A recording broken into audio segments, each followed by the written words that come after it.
Hi, I'm Nick Baker. Let me introduce you to my worm world.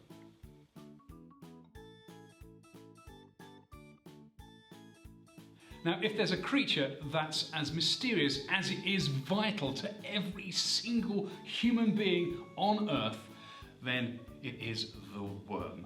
I say the worm, there's actually many different kinds of worm, but the ones that live in the soil, of which there are many species, can be kept and studied in the worm world. This is your introduction to the importance and the soil shifting power, as well as the fun and fascination of this group of animals.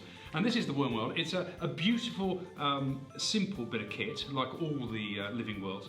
It's been designed with the welfare of the worm in mind, but also with the viewer in mind. So this is it when it's set up. It's very sturdy, it's very stable, it's completely worm-proof, so the worms that go in there stay in there.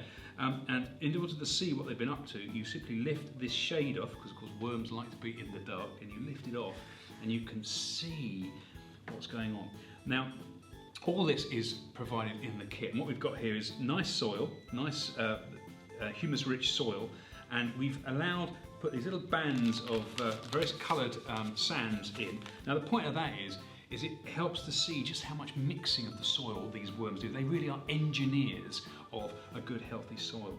And you might think these things have got no personality, nothing to them of any interest, but again, get your mind in there, get your eyes in there, and you will see worms taking leaves from the surface, rolling them up and dragging them into the burrows. Suddenly you realise just how important they are at fertilising and composting and all those other vital roles they do.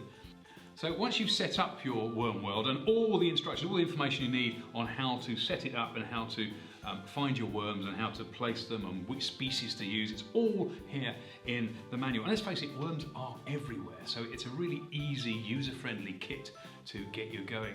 And then once you get your worms in your wormery and sit there and watch what they get up to, you can begin to understand, one, just how important they are, but also how they manage to capture the imagination of some of the greatest minds that have ever lived, like Charles Darwin and I believe even Cleopatra.